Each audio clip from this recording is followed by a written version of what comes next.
Hi, my name is Joshua Hansen, and today we're going to be talking about the lottery. We're going to be talking about what the lottery is. We're going to be talking about why the government allows it and why it is wrong, in my opinion, and why we need to stop that. So the lottery is basically a form of gambling that involves the drawing of numbers at random for a prize. Lotteries are outlawed by some governments, but for the most part, it is actually endorsed by many different governments, either in the form of a national or state-run lottery. And typically how that lottery works is that you would go to a vendor and you would purchase a ticket, and on that ticket you can choose you can choose any set of numbers that all amounts to the same number of integers. So there's probably let's say there's eight numbers that you have to pick, or 8 numbers you have to pick from 0 to 9, or from 1 to 9, and you can be able to pick any number of combinations within that. And then if the state or national run lottery picks your number, then you get the jackpot that everybody else then you get the winnings that pretty much that you paid for that ticket from every other person in the country or in the state that also purchased tickets. So the money that everybody puts into the lottery then goes to one person who has won that lottery. Now, a lot of things that I know I've heard about in my life is, what are the odds of actually winning the lottery? And let me tell you, those odds are so slim, it is just ridiculous. The odds of winning is roughly 1 in 259 million for Mega Millions and 1 in 292 million for the Powerball lottery. Now, for the states here in the country that have lotteries, which is 45 of the 50 states here, the Mega Millions and the Powerball is actually a collective one in which all of the states, all those 45 states, are coming together, and they're all having this basically is mega lottery in addition to all the regular state-run lotteries that they do. So it's kind of like a national lottery. So if you win that, you are then getting all of the money that came in from every single state, from every single person that purchased those tickets, and that's all coming to you. But like I said again, it's 1 in 259 million and for the Mega Millions and 1 in 292 million for the Powerball. So we've all heard that you're more likely to have a number of other unlikely things happen to you than you actually are to win the lottery. And let me tell you, so in this Time magazine article then that talks about all these ridiculous ways in which all these other ridiculous things that are way more likely to happen to you than actually winning the lottery, right? So let's look at all these different, these 10 crazy different things that are more likely to happen to you than actually win the lottery, that I found in this Time magazine article. And I figured we could have a good laugh over it because these things are pretty funny. So first and foremost, you're more likely to actually die from an asteroid strike than you are to win the lottery. That asteroid strike is a 71 in 74 million chance. But that's still a lot better than winning the lottery. Okay, you're also more likely to get killed by a terrorist act in the United States. It's a 1 in 10 million chance. Again, still so much better than winning the lottery. Okay, so let's look at the next one. So you are more likely to get murdered during a trip to the Grand Canyon than you are to actually win the lottery, which is just insane. Oh my gosh. So that would be a 1 in 8 million chance to get murdered on a trip to the Grand Canyon, which is, again, ridiculous compared to 1 in, 50 million chance for the lottery. So you're more likely to become a movie star, which is about a 1 in 1.5 million chance. You're more likely to die from a hornet, wasp, or bee sting, which is a 1 in 79,000 chance. You are more likely to be struck by lightning. That's the classic example everybody always talks about when how crazy ridiculous it is to win the lottery, that you're more likely to be struck by lightning. And getting struck by lightning, by the way, is a 1 in 1.1 million chance. Again, that is like, I don't know, it's like ridiculously when you're compared to 150 million chance to a 1 in 1.1 million chance, right? I can't even do the math on how crazy that disparity really is. So let's look at a couple of others actually here. There's a couple of them that are really funny. So you're more likely to actually be the same height actor as Hugh Jackman, who is 6'2", by the way. So the odds of being a person who's that tall is a 1 in 23.3 million chance. Or sorry, not million. Sorry, 1 in 23.3 chance. Just 23.3. I don't even have that. I'm not even of that characteristic, but yet, it's just crazy ridiculous how much bigger the disparity is between that and then winning the lottery, which, like I said before, it's crazy hard to have happen. So one more thing that the lottery promises you, that it actually talks a little bit about in this article. So now that we've just found out how ridiculously unlikely it is to win the lottery, one other thing that the lottery promises you, just because you're winning, some crazy, insane, snowball's chance lottery that's going to, give you tons of money, it claims that you're going to become happy as a result of that. That literal happiness is going to be your prize as well, in addition to, as a result of the money that you're earning. In fact, a man named Arim Shapiro, a strategic statistician, was talking about that, and he mentions that, but at the same time there's a kind of mass phenomenon that attracts people, he says. He also says what you're really paying for is the right to dream about what it would be like to have your life utterly transformed by money. So kind of like as he's saying right there, is that you're literally, when you're buying these tickets, you're paying, for this chance to maybe, in your mind, you think, oh, I'm going to be happy because of buying this ticket. And, because maybe I'll win it, and then maybe I'll become happy because of that, right? So, but another Time magazine article that I actually found that says, here's how winning the lottery makes you miserable, kind of refutes the idea that winning the lottery makes you happy. It brings up a lot of quotes from a lot of people who've actually won the lottery, but have had a lot of things change. I've had it change their lives as a result of it. And I thought we might look at some of their stories today, right now. A woman named Sandra Hayes actually said that that there are people whom once you win the lottery, because they see all this money that you have, in this case with her life, it was friends and family would constantly come to her and ask her for money, out of their own greed and all these things. And so it suddenly becomes this emotional roller coaster of pain. As she mentions here, that you have all these people that you've loved deep down, and they're turning into vampires, trying to suck the life out of you, trying to get all the money out of her or all the money away from her. So let's look at another woman who had their life. So just a truly tragic story from this article that states that this man won the lottery, and you would think his life maybe would become happier, but it turns out he ended up actually getting killed because of this, because someone thought they could take advantage of this situation. And it's really sad, because in this article they have this man named Don McNay, who's a financial consultant, and they have him quoted as saying that so many of them wind up unhappy or wind up broke. People have had terrible things happen. People commit suicide, people run through their money, easy comes, easy goes, they go through divorce, or people die.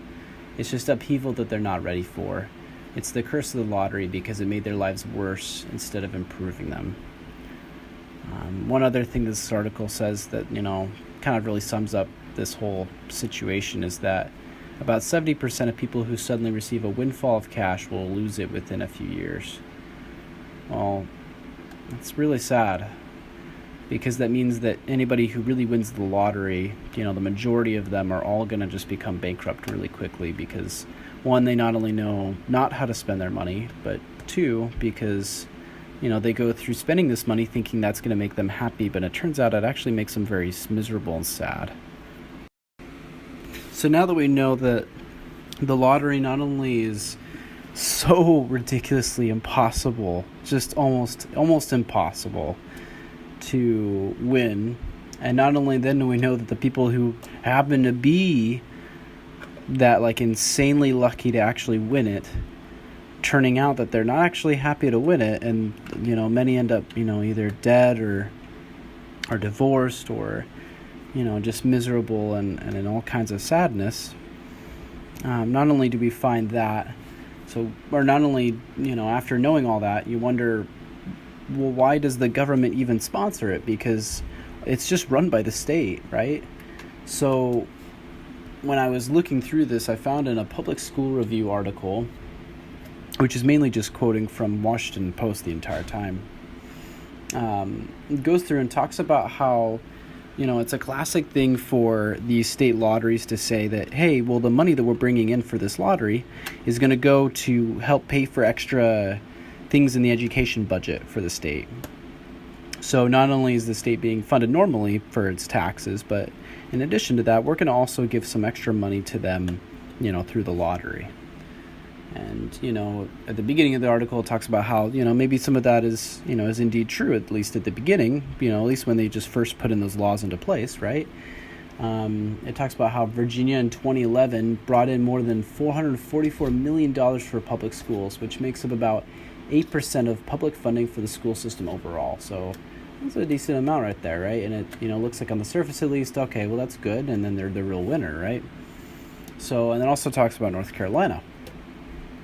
So there's a county in North Carolina called Cumberland County, and according to this report, it states that that it alone has gotten about $79.4 million in revenue from the state lottery since it began 6 years ago. So, you think, well, that's pretty good, right? They're definitely getting some good money, and it's it's definitely helping to benefit benefit the education budget and the students and all that stuff, right? So California, another one, right, was another state that hit it big with the lottery revenue, particularly in the recent Mega Millions game. So they reported that, for every dollar spent on the Mega Millions lottery tickets, school received 32 cents. The total amount of revenue could exceed $100 million, which could save up to 1,000 teaching jobs that are currently on the chopping block. And so we think, oh, sweet. So not only that, but it's probably saving teachers' jobs too. So, hey, that's good. We're keeping, teachers and employed in the state budget and all that kind of stuff. So that's good, right? So, but as it turns out, though, when we actually look at, these education budgets, these same states that we've just talked about, that they actually end up cutting funding to those taxes they end up cutting funding from taxes to these education budgets, right? So the Washington Post article that this is quoting states that instead of using the money as additional funding, legislatures have used the lottery money to pay for the education budget and spent the money that would have been used had there been no lottery cash on other things. So, in other words, it's no longer a way to be able to bring in money for, extra education expenses. But now it's just being used for regular expenses, and it's not actually being used for anything special anymore. And what's worse is that, you get these legislators who are expecting there to be a certain amount of money, coming in from the lottery to be able to pay for it normally.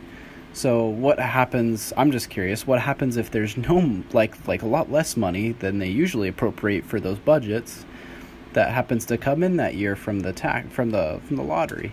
So suddenly you'd have a school system that's pretty much in trouble because, shoot, they're not getting as much money because, the lottery's not making as much as, everybody thought. So you're basically putting it all up to chance there, which I suppose is only fair when you're talking about how the lottery is just basically gambling anyway. So if it's just insanely unlikely gambling anyway, then I guess suddenly these legislators are just, loving to gamble on it on their own.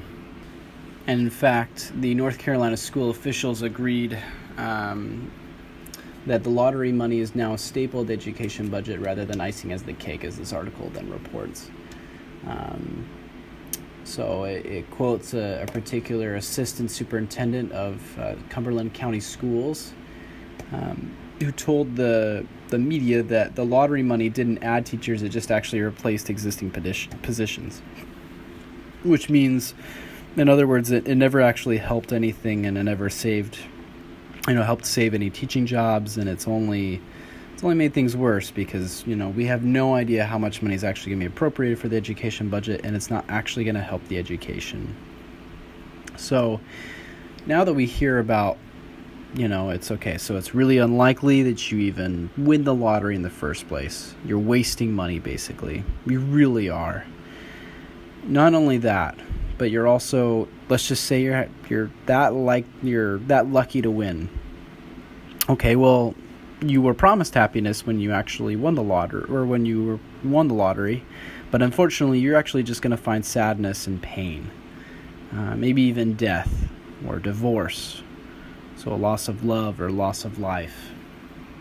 So lastly, let's look at this Vox article that talks about, another reason why the lottery is just so much more insidious, so much more horrible than I actually realized before I even got on and started researching this whole thing. So there's one thing that I know I've heard before in the past, and that is that the lottery is just a tax on the poor. And it's not just that, it's actually worse than that.